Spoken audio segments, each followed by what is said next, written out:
totalement à l'aise au volant de leur voiture. Page Inter.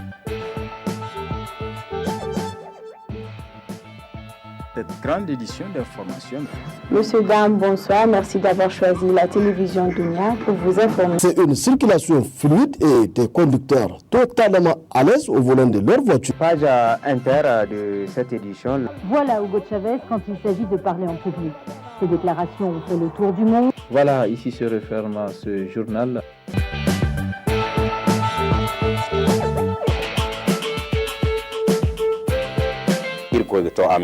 wayne da manti kala harino kan da bore ne bongi se banda ha masu kallon da sauraron mu barkanmu da yau.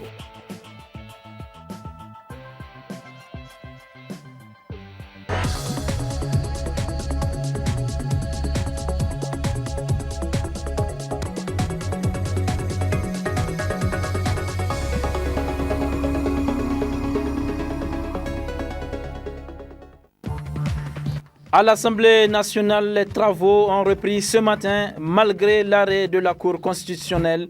Le blocage continue et persiste. Détail dans un instant.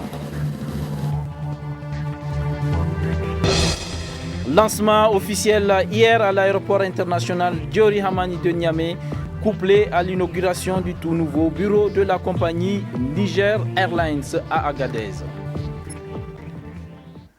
Mesdames et messieurs, bonsoir et merci de suivre ce journal. Reprise ce matin à l'hémicycle de l'Assemblée nationale des travaux suspendus il y a un peu plus de 2 semaines. Malgré l'arrêt de la Cour constitutionnelle, le blocage continue et persiste sur la mise en place du bureau. Les images.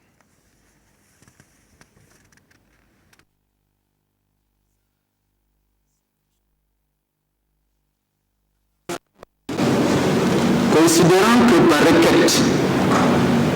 Lecture par le président de l'Assemblée nationale de l'arrêt de la Cour constitutionnelle relativement à la mise en place des 11 membres sur les 13 que doit composer le bureau de l'Assemblée nationale et tirer les conséquences de cet arrêt. Voilà l'exercice auquel les députés se sont livrés à la reprise des travaux interrompus depuis plus de 2 semaines.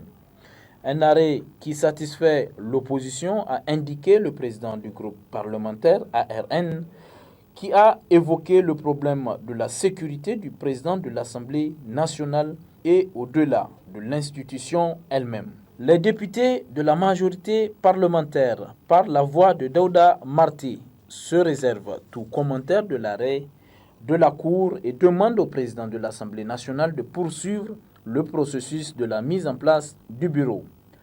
Hamamadou, en prenant la parole, a exprimé sa volonté de poursuivre le processus entamé depuis le 17 avril dernier. Seulement, il y a un blocage à voir, à savoir le 3e tour prévu par le règlement intérieur pour départager les candidats, alors que dans le cas espèce, il n'y a qu'un seul candidat. Le président du groupe ARN, qui a reçu une nouvelle candidature à la reprise des 10 travaux, estime qu'elle n'est pas recevable conformément à l'esprit de l'article 13 du règlement intérieur qui dit que les candidatures ne sont recevables que 30 minutes avant le déroulement des votes. La majorité parlementaire n'entend pas ça de la même oreille et demande au président de l'Assemblée nationale de clôturer et de rouvrir une nouvelle séance. Chose que Hama refuse car l'arrêt lui demande de respecter et faire respecter le règlement intérieur. Pour lui, le problème est politique et seule une solution politique peut le décanter. Proposition sur proposition, majorité et opposition n'ont pas pu trouver de solution et le président a levé la séance qui reprendra le mardi 6 mai. La salle réunion de l'hôtel de ville de Niamey a servi de cadre ce matin à une réunion d'échange entre le président du conseil de ville, le gouverneur de la région de Niamey et les acteurs intervenant dans le domaine de l'éducation. Objectif, échanger sur les mots qui assaillent l'école dans la région de Niamey. Compte rendu Halimatou Abdou. Trouver des solutions urgentes de sortie de crise aux problèmes qui assaillent l'école nigérienne en général, en particulier celle de la région de Niamey. C'est l'objectif principal de cette rencontre d'échange qui a réuni autour du président du conseil de ville et du gouverneur de la région de Niamey tous les acteurs intervenant dans le domaine de l'éducation de la région de Niamey, élèves, parents d'élèves et les différents directeurs des établissements de la capitale. Une réunion convoquée suite au débrayage des élèves il y a de cela quelques jours. Cette rencontre vient à point nommé selon ces derniers. Même si c'est un peu tard quand même, cette réunion, elle est venue à point nommé, parce que comme on dit, il n'est jamais trop tard pour bien faire. Comme la réunion l'a suggéré, pour sortir de la crise, ou la ville de Niamey de la crise, il faut prendre un certain nombre de solutions. Moi, selon moi, la première solution, l'État doit prendre toutes ses responsabilités. Et deuxième chose, les élèves doivent avoir des revendications réalistes et réalisables. Et les enseignants et les proviseurs doivent aussi prendre leurs responsabilités. À l'issue de cette rencontre, le gouverneur de la région de Niamey dresse le bilan. Nous avons essayé de faire un peu le point de la situation et de connaître effectivement le fondement de cette crise. Nous avons beaucoup échangé, Dieu merci, et je constate que de part et d'autre, des engagements sont pris, en tout cas de nature à apaiser la situation. J'ai cru entendre que les élèves se sont engagés vraiment à gérer les différentes doléances avec beaucoup de sérénité, sans passer systématiquement par la violence. Mais c'est que aussi cette réunion a permis de replacer chaque responsable dans son contexte, dans sa sphère de responsabilité. À commencer par les directeurs d'école et que nous avons interpellés parce que pour nous, c'est le premier chef au niveau de son établissement qui a autour de lui des structures que la loi sur l'éducation, la Lausanne, lui permet de constituer pour lui apporter main forte. Alors nous entendons et les engagements sont pris pour que, sous peu, que l'association régionale des parents d'élèves soit redynamisée et qu'elle soit présente partout dans les établissements et dans les communes. Les bureaux de COGES seront mis en place dans tous les établissements et au niveau de la région. Et à partir de ce moment où les élèves eux-mêmes nous ont annoncé que dorénavant, toute action des scolaires sera en tout cas contrôlée et encadrée par la structure des lycées et collèges de la région de Niamey. Vous voyez, pour nous, cette matinée est une des meilleures matinées que nous ayons à passer au niveau de la région de Niamey. Parce que ça nous a permis de nous entendre. Il est grand temps pour que tous les acteurs concernés par la question de l'éducation à Niamey s'impliquent à plus d'un titre pour qu'ensemble on puisse trouver des solutions adéquates à ce sempiternel problème qui n'a que trop duré et par là même relancer l'élan dynamique qui a prévalu au début de la rentrée académique 2013-2014. La visite demain du président de la République, Issoufou Mahamadou, dans le département de Dogon-Douki suscite l'engouement de la population de la dite localité.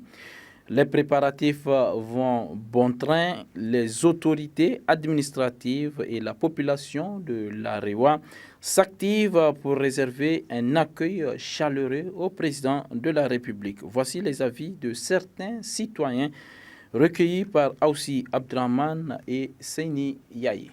C'est une réelle satisfaction pour nous que le président de la République doit visiter le 3e département de la région de Dosso.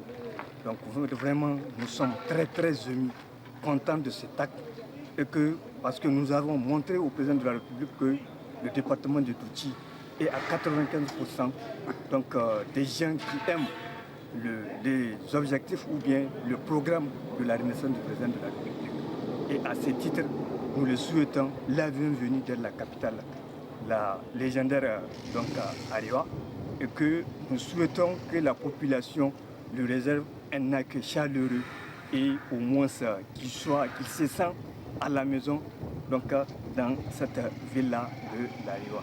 Nous sommes contents que notre président va visiter notre ville. Nous sommes très contents de cette surprise du président et toute la population est sur le point d'accueillir. Seulement, ça exprime la joie des populations. Nous sommes contents, ça c'est la première fois que le président a visité notre site, donc on est très contents et on est prêt à lui préparer tout ce qu'il faut. Et vraiment, c'est la joie pour nous. Les travaux vont bon train et on est presque au terme de tout ce qui est travaux, que ce soit au niveau du lieu qui fera le meeting, mais aussi que ce soit les sites à visiter. On a eu à prendre des dispositions dans ce sens pour permettre au jour J, c'est-à-dire à la veille que tout soit bouclé. Et Dieu merci, on est à un stade très avancé de l'organisation. La visite du président de la République, il faut notifier que ce n'est pas une visite, c'est le haut niveau. Voilà, cela veut dire que la région va en bénéficier beaucoup, la région va profiter beaucoup. Et le président a eu à initier à travers le gouvernement, c'est-à-dire des initiatives. Aujourd'hui, on est à un stade très avancé pour ce qui est des initiatives par rapport au programme de la Renaissance. Aujourd'hui, le président sera à Douti ou dans la région de Dosso, c'est pour pouvoir constater de visu toutes ces réalisations qui ont été faites et par la population qui en a tant besoin. Et qu'aujourd'hui, il faut noter, pour ceux qui est de la commune ou de la région de Dosso, on en a bénéficié beaucoup pendant ces 3 ans d'exercice que le président de la République a eu à faire. Et la visite est vraiment nécessaire et bon nommé que le président soit aujourd'hui dans la région de Dosso. C'est une bonne chose de nous donner l'opportunité de s'exprimer au niveau de l'arrivée du président de la République, puisque c'est une histoire inédite ici à la capitale de l'Ariwa. Une fois le président de la République, on va l'accueillir, Inch'Allah, en pleine joie, ensuite en grande manifestation. Si je peux le dire, ici c'est un lieu que nous voulons rencontrer le président de la République, soudainement pour nous dire une satisfaction vraiment à la 17e République. Le premier apport de cette visite, c'est le contact direct. Le président de la République, comme vous le savez, il aime prendre contact lui-même avec la population, vérifier les conditions de vie de ces populations, apprécier lui-même et chercher des solutions. Et vous n'êtes pas sans savoir que déjà beaucoup de choses ont été faites dans la prise en compte de ces populations. Vous allez voir des infrastructures scolaires. Ces lycées n'existaient pas avant. Aujourd'hui, ces lycées sont construits à 100% par la 7e République. Les unités sémencières que vous voyez ici, nous sommes à 1 ou 2 mois de la période hivernale. Donc, et vous voyez, les semences sont prêtes partout. Donc, cette unité est prête à servir toute la région de Dosso. Donc, vous voyez, la préoccupation du président, c'est de voir quel est l'état d'avancement de ces semences-là par rapport à la population. Et l'entreprise, selon son responsable, elle est déjà prête à servir ou déjà elle a commencé à servir la région. C'est vraiment un sentiment de joie. Et aussi, je tiens à remercier la population qui est déjà mobilisée. Et je remercie aussi la diaspora pour son appui, pour son déplacement et tous les responsables qui sont à Niamey, qui sont à Dosso, et même ceux qui ont fait le déplacement de Tiro et autres pour venir nous apporter leur soutien. Et vraiment, c'est un sentiment de satisfaction qui m'anime à quelques heures de l'arrivée du président de la République. La ministre de l'Enseignement supérieur a animé cet après-midi un point de presse. Au centre de cette sortie médiatique, la situation qui prévaut actuellement dans le milieu scolaire. Elle a par ailleurs évoqué les réalisations faites par les autorités actuelles pour améliorer les conditions d'études des élèves. Suivons la ministre Betty Aïchatou Habibou Oumani. Ce qui concerne l'enseignement secondaire, plus spécifiquement les résultats obtenus durant ces 3 dernières années, se déclinent comme suit. Dans le domaine des infrastructures scolaires, 807 salles de classe construites et réceptionnées, 974 salles de classe en cours de construction, toujours au niveau du secondaire, plus de 4000 tables bancs confectionnées, 5000 tables bancs mises à disposition au niveau de Niamey et bien d'autres tables qui sont en voie de réfection au niveau des autres régions. 25 blocs de latrines, 13 bibliothèques construites, 6 murs de clôture et 10 blocs administratifs construits. Dans le cadre de la réhabilitation des infrastructures dégradées, il s'agit de 324 salles de classe, 10 blocs administratifs, 6 bibliothèques, 30 latrines et plus de 6 000 tables-bancs réparées. Dans le domaine de l'amélioration de la qualité des enseignements-apprentissages, 55 conseillers pédagogiques de l'enseignement secondaire ont été formés ou sont en cours de formation à l'ENES. Reprise de la formation des professeurs de collège à l'École normale supérieure de Niamey après 17 années d'interruption qui a permis la sortie de la première promotion de 142 professeurs en 2013 et de la deuxième promotion de 233 professeurs la semaine prochaine. 1349 enseignants contractuels et appelés des services civiques nationaux sans formation initiale ont été formés. 2607 enseignants formés en didactique de l'enseignement à travers les unités pédagogiques. 4 108 060 unités de fournitures scolaires et de matériel collectif acquis. 115 800 manuels divers du secondaire acquis, dont 72 000 manuels d'arabe, 75 000 manuels de mathématiques de niveau 4e et 3e, 32 véhicules 4x4 ont été acquis également et mis à la disposition des structures d'encadrement. Il s'agit des directions régionales et des directions départementales des enseignements secondaires. 68 cantines scolaires créées dans le but de maintenir les élèves des zones nomades et rurales et déshéritées. Il va sans dire que malgré toutes ces réalisations, les besoins sont encore très importants en raison du sous-financement dont j'ai parlé plus haut. Pour que tous ces sacrifices soient rentabilisés et que les objectifs soient atteints, il est indispensable que les communautés s'approprient l'école. Malheureusement, les comportements observés ces derniers temps dans la capitale nous laissent perplexes. La question de la responsabilité des différents acteurs éducatifs se pose à tous les niveaux. Élèves, parents, administration scolaire, enseignants, forces de l'ordre et structures associatives du secteur ou de non de l'éducation.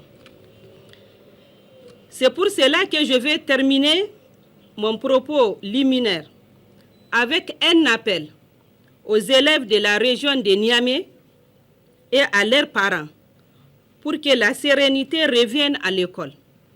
Les élèves ont tout intérêt à se concentrer sur leurs études en cette fin d'année scolaire au lieu de céder aux tentations. Je renouvelle enfin mes engagements aux enseignants pour accompagner les élèves en cette fin d'année scolaire pour que les sacrifices des uns et des autres ne soient pas vains. Vous l'avez sans nul doute compris, c'est donc un point de presse animé par la ministre des Enseignements secondaires. La compagnie aérienne Niger Airlines a procédé hier à l'aéroport international Diori Hamani de Niamey au lancement officiel de ses activités opérationnelles couplées à l'inauguration de son tout nouveau bureau à Agadez. Objectif, faciliter le voyage et le développement des échanges commerciaux à travers le pays et dans la sous-région. Mariama Soumana et Sambo Zamou. Par ce vol inaugural, la compagnie aérienne Niger Airlines vient ainsi de lancer officiellement ses activités opérationnelles. Un événement couplé avec l'inauguration du bureau de la dite compagnie dans la légendaire et historique ville d'Agadez. Ce qui témoigne du succès de la caravane aérienne du Sahel qui n'entend pas s'arrêter là et qui a déjà fait ses preuves dans le transport des pèlerins au lieu saint de l'islam. Au regard des espoirs de succès de notre compagnie aérienne, c'est le lieu ici de remercier très sincèrement la direction générale de l'Agence nationale de l'aviation civile du Niger pour l'assistance qu'elle nous a accordée en vue de l'obtention des droits de trafic, le code OACI, le code IATA, et ce, conformément aux normes et procédures édictées. Niger Airlines a fait l'objet d'une inspection par l'Agence nationale de l'aviation civile du Niger, dont les résultats ont confirmé sa crédibilité. Nous invitons donc toute la population à s'approprier Niger Airlines, la caravane aérienne du Sahel. Créée en juillet 2012 dans le souci de permettre à la population de voyager à travers les grandes villes du Niger et au-delà, la compagnie aérienne Niger Airlines s'est fixée comme objectif la création d'emplois, la desserte régulière des aéroports intérieurs et le développement des échanges commerciaux. C'est pourquoi le ministre en charge des Transports, par la voix de son directeur de cabinet, se réjouit et félicite la dite compagnie pour cette initiative qui vient ainsi accompagner les efforts du gouvernement dans sa politique de désenclavement du pays. L'État Niger s'est engagé, à travers l'amélioration du climat des affaires, d'apporter tous les agissements nécessaires pour le bon épanouissement des entreprises au Niger, particulièrement des entreprises créées et gérées par des Nigériens. Ainsi, la desserte de notre pays contribuera de manière significative à désenclaver le Niger et permettra aux opérateurs économiques et aux investisseurs de se rendre au Niger, qui, comme vous le savez, regorge d'énormes potentialités. Le gouverneur de la région d'Agadez, pour sa part, s'est dit satisfait de cette initiative qui permettra désormais aux populations de l'Aïr de mieux développer leurs activités touristiques. Agadez, en dehors de cette particularité, regorge et renferme un patrimoine culturel au-delà de la ville qui soit exploré. Je voudrais parler au plan touristique des différentes montagnes bleues, des dunes de Chiriette, de Madek, Adramadek, des montagnes de crabe, les pinces du crabe, les montagnes de Tapulkouzet, le mont Bagazan, pas mal d'autres choses qu'il faut découvrir dans la région d'Agadez, qui sont un patrimoine non négligeable et très important, qu'il faut connaître. Et offrons donc, à travers ces liaisons aériennes avec cette compagnie, cette possibilité aux Nigériens d'abord, aux étrangers ensuite, de venir à Agadez découvrir sa merveille à travers des activités touristiques. Je suis persuadé que les vols à venir nous feront découvrir toutes ces merveilles-là, avec la diversité des sociétés minières qui s'y trouvent. L'exploitation de ces sociétés minières offriront, j'en suis persuadé, aux différents opérateurs économiques des échanges commerciaux fructueux afin d'en tirer le meilleur bénéfice dans le cadre de la résilience économique de la région et du Niger tout entier.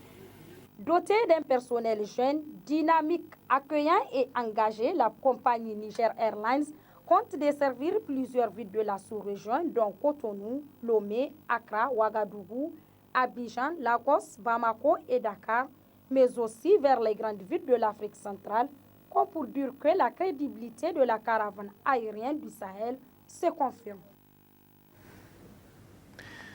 Autre aspect de cette édition, la salle de conférence de l'hôtel Oasis de Niamey a servi de cadre ce matin à l'ouverture d'un atelier de partage sur le nouvel acte uniforme relatif aux droits des sociétés commerciales et du groupement d'intérêt économique. Objectif, renforcer les capacités des acteurs judiciaires et commerciaux du Niger. Cet atelier est organisé par l'Organisation pour l'harmonisation en Afrique des droits des affaires OHADA. Compte rendu Murtala Zouberou. Le présent atelier d'échange disposition du nouvel acte uniforme relatif aux droits des sociétés commerciales et du groupement d'intérêt économique organisé par l'Organisation pour l'harmonisation en Afrique pour le droit des affaires, OHADA, avec le financement du Fonds Investment Climate Facility for Africa, est destiné aux acteurs du monde judiciaire ainsi que ceux du monde des affaires du Niger, afin de renforcer leurs capacités, mais aussi et surtout de prendre connaissance des nouvelles innovations qui sont apportées par le législateur OHADA. Le Niger a été choisi pour abriter le deuxième atelier d'une série de formations devant se tenir en Afrique de l'Ouest et en Afrique centrale. Et après Conakry, en Guinée, Malabo en Guinée équatoriale pour l'Afrique centrale, l'atelier se tient aujourd'hui à Niamey et dans les semaines à venir à Lumumbashi, en République démocratique du Congo. Le choix de votre beau et magnifique pays est motivé par l'important rôle qu'il joue au sein de l'OHADA. Il n'est nul besoin de rappeler que la République du Niger a toujours été à l'avant-garde du combat pour l'intégration africaine. Et pour que mes propos ne soient pas pris pour une simple adresse de circonstance, je précise pour ce qui nous concerne à l'OHADA que votre pays, si cher à nos cœurs, est un membre fondateur de l'OHADA et à ce titre co-signataire du traité de Port-Louis. En 2007, la République du Niger a présidé avec maîtrise et efficacité le Conseil des ministres de l'OHADA. Elle a, à ce titre, abrité les 26 et 27 juillet 2007. Puis le 12 décembre 2007, les réunions du Conseil des ministres au Palais des Congrès de Niamey. Plusieurs décisions importantes avaient été prises dans ce cadre, dont l'adoption du règlement portant statut du personnel de l'OHADA, toujours en vigueur aujourd'hui.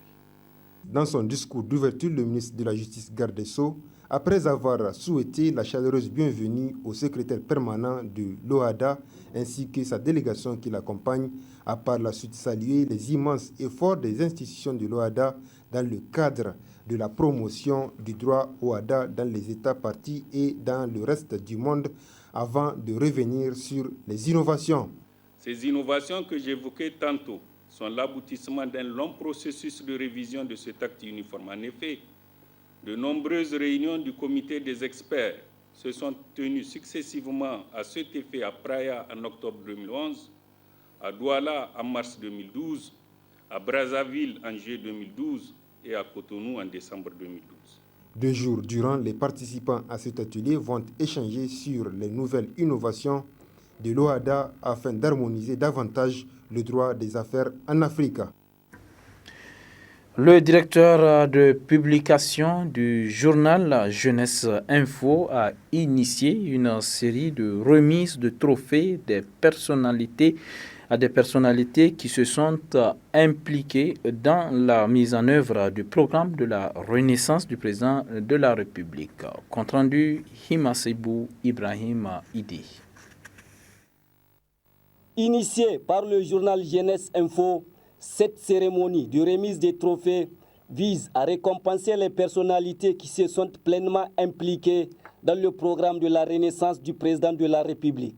Cette remise intervient après qu'un sondage de 3 mois ait été réalisé par le journal Jeunesse Info, à l'issue duquel 15 personnalités ont été retenues. En réceptionnant ces trophées, ces récipiendaires ont salué cette initiative de Jeunesse Info avant de dédier cette distinction à l'ensemble de leurs collaborateurs, tout en réaffirmant davantage leur volonté à redoubler d'efforts pour la réalisation du programme de la Renaissance du Niger. Je prends ce trophée avec plaisir, au nom de tous les secrétaires généraux du gouvernement, au nom de tous mes collaborateurs, au nom de tous les amis avec lesquels nous trimons pour faire ce travail-là et qui d'habitude ne sont jamais vus. Je profite vraiment pour leur rendre un hommage appuyé. Si dans ce sondage, le secrétaire général du gouvernement, à travers ma modeste personne, a été retenu, je pense vraiment que c'est un hommage, peut-être pour la première fois, à des personnes qu'on ne voit pas et qui abattent un travail de titan et un travail ingrat. Ce trophée me va droit au cœur. Ce trophée n'est pas le résultat du travail du directeur général seul. C'est plutôt le résultat du travail de tous ceux qui sont là autour de moi. Et je les félicite. Alors là, bravo au personnel de la CAIMA. Parce que vous devez être aujourd'hui fiers. Et ça doit vous inciter à aller de l'avant. Ça doit vous inciter à améliorer. Et je vous garantis que je suis à votre côté pour que nous puissions recevoir les prochaines fois encore ce genre de trophée. Une belle initiative du journal Jeunesse Info qui mérite d'être saluée et pérennisée afin d'inciter davantage les autres responsables à se donner à fond pour la mise en œuvre du programme de la Renaissance du président de la République. Du sport dans cette édition, clôture hier de la première édition des compétitions sportives et culturelles initiées par la piscine olympique d'État à l'endroit des différents établissements de la capitale. Une compétition qui se tient depuis 2 mois. L'objectif de cette compétition est de faire découvrir au public les différentes activités de la piscine et les jeunes talents en natation à la Fédération nigérienne de sport nautique. Seini Mekido Jibril.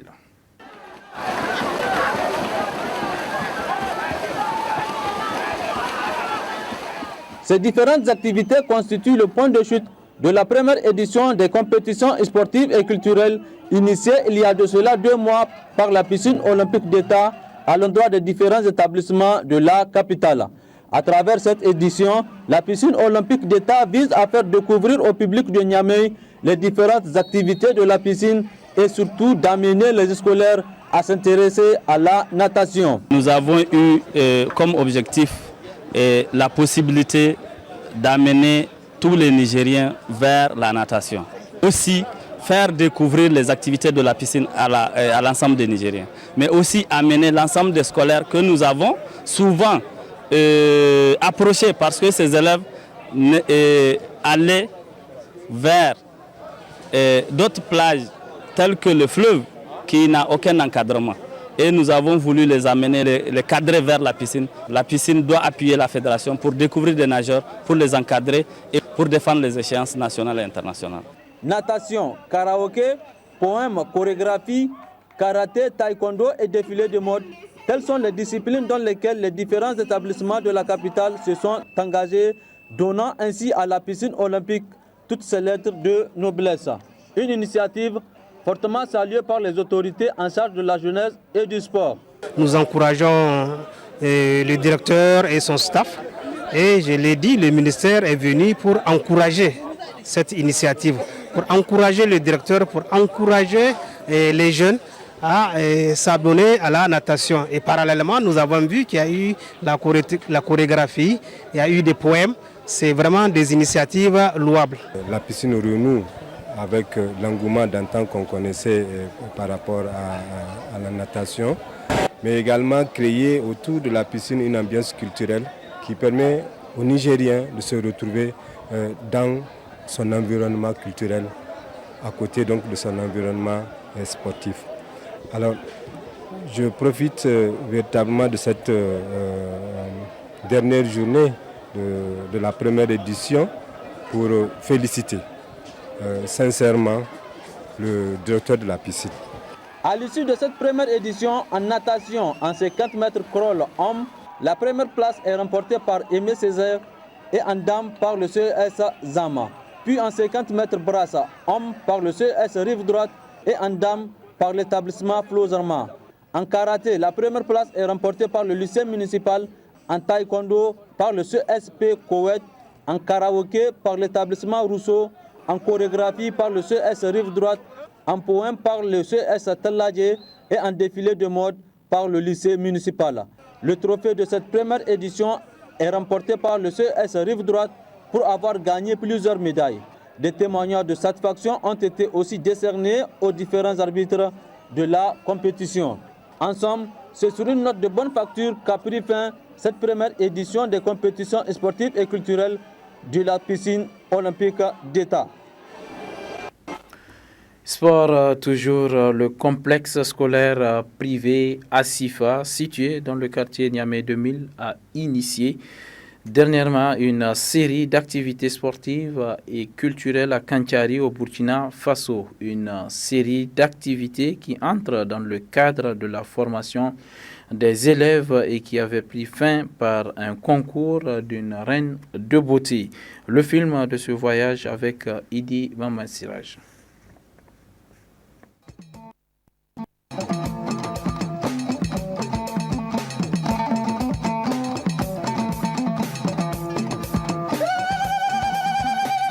Nous sommes au pays des hommes intègres, plus précisément à Kanthiari, une ville du Burkina Faso qui fait frontière avec le Niger et qui partage beaucoup de points communs. Le climat en passant par les habitudes de la population, tout porte à croire qu'on est au Niger. C'est donc sur cette ville frontalière du Burkina Faso que les élèves du complexe scolaire privé Asifa ont porté leur choix pour mener des activités sportives et culturelles.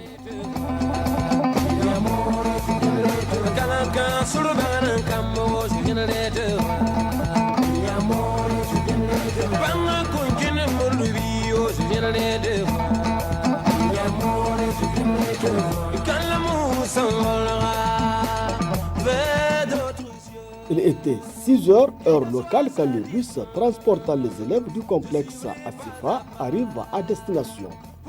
C'est à l'internat du lycée municipal de Kanthiari que le CSP Asifa installe sa base.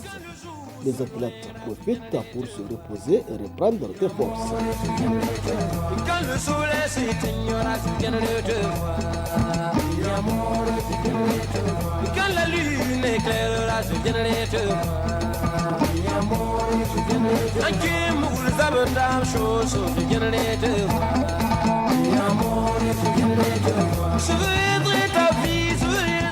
à 9h heure locale, les athlètes prennent la direction du terrain d'EPS du lycée municipal où leurs camarades leur ont réservé un accueil des grands jours.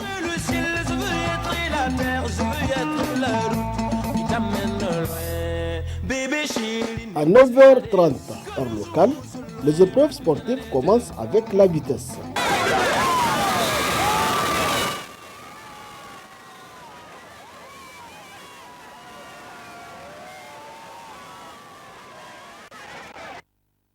S'ensuit l'épreuve de lancer du poids.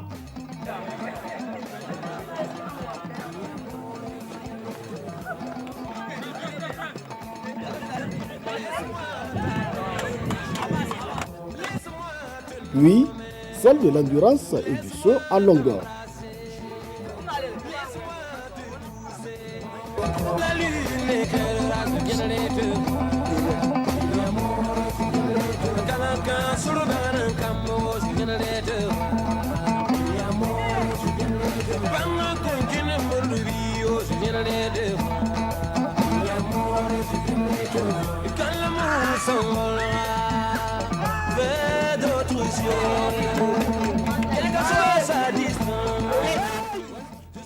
Pour ce qui est des épreuves de la matinée, malgré une légère domination des élèves du lycée de Kanthiari, soutenus par un public très effervescent, les élèves de Asifa n'ont pas démérité.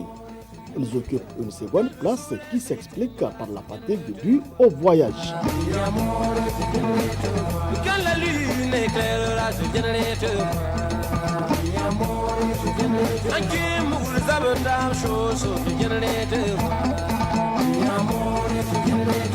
je veux être ta vie, je veux être ta vie, je veux être ton lit. Je veux être ta joie, je veux être ta peur, je veux être ta liberté. Je veux être le ciel, je veux être la terre, je veux être la route qui t'amène loin. Bébé chéri, ne me laisse pas dehors, que le jour se loin, la vie. Après avoir repris de la force à 16h exactement, les footballeurs rejoignent le terrain où les attendent leurs camarades. Avant le coup d'envoi, l'ambiance était à son comble. Certes, c'est un match amical, mais il a eu le mérite de réveiller la fibre patriotique des Nigériens vivant au Burkina Faso qui ont fait le déplacement en masse pour supporter les élèves du CSP à Sifa. En fait, c'est des liens très séculaires qui existent entre le Burkina Faso et le Niger. Et je crois que l'amitié qui a existé, le parrainage entre le complexe à Sifa et le lycée départemental de Kanchari, noué des partenariats. Et ça fait que ça permet donc un brassage entre ces jeunes et ces deux établissements.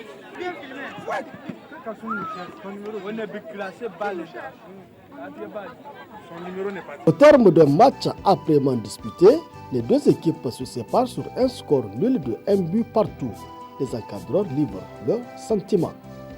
C'est pour la cohésion sociale des deux pays. Il y a un peu longtemps, ces deux pays-là ont tissé des relations. Et ce qui se passe ce soir n'est qu'une confirmation des bonnes relations qui existent donc, entre ces deux pays et entre aussi ces deux établissements. Oui, l'objectif visé vraiment c'est la cohésion. C'est la cohésion parce que d'abord le Burkina Faso et le Niger sont deux pays frères. Donc les deux pays ont, par l'histoire même, donc, ont tissé une relation solide. Donc c'est en ce sens que on a passé vraiment rendre visite au CS de Kanchari. Le temps fort de cette journée d'activité sportive fut la cérémonie de remise de médailles aux jeunes du complexe scolaire privé Asifa et ceux du lycée de Kanchari.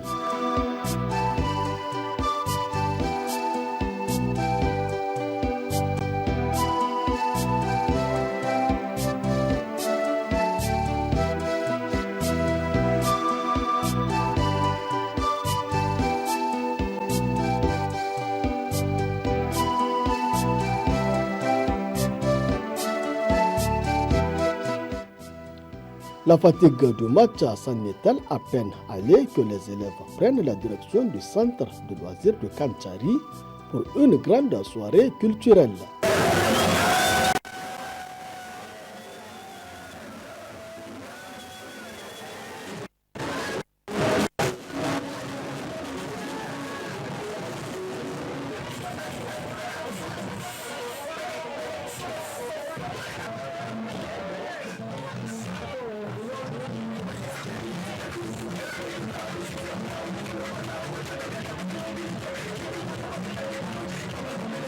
Après la détente, les choses sérieuses commencent avec un concours de beauté avec notamment l'élection de la plus belle fille de la soirée.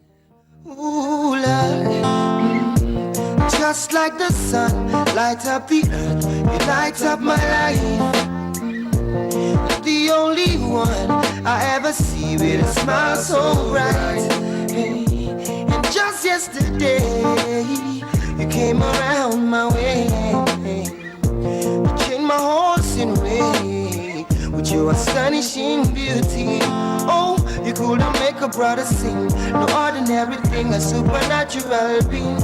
And no, you are brighter than the moon, brighter than the star. I love you just the way you are. And you are my African queen, the girl of my dreams. You take me where I've never been, yeah. You make my heart go ding-a-ling-a-ling. Oh, you are my African queen, the girl of my dreams. And you remind me. Après les délibérations du jury, c'est cette jeune fille du complexe scolaire privé Asifa qui est élue reine de beauté. Pour la petite histoire, la reine de beauté est aussi reine de sa classe. En effet, elle est la première de sa classe après les compositions. Et oui, qui a dit qu'intelligence et beauté ne peuvent pas faire bon ménage. I look into your eyes, girl, what I see is paradise. Hey, you captivated my soul. Now every day I want you more. I cannot deny this. C'est par ce concours de beauté qu'a pris fin ce voyage d'échange entre les élèves du complexe scolaire privé Asifa et leurs camarades du lycée municipal de Kanchari. Une initiative du fondateur du CSP Asifa, en même temps fondateur de l'INIM, El Hadj Adamou Yahya, qui vite a compris les avantages que ce genre de voyage d'échange peuvent apporter dans la formation de l'élève. Le complexe scolaire Asifa, c'est vraiment l'école de l'avenir. Asifa, c'est forger le destin. Je suivrai pas à pas pour trouver du bonheur, rien que pour toi. Mi amore,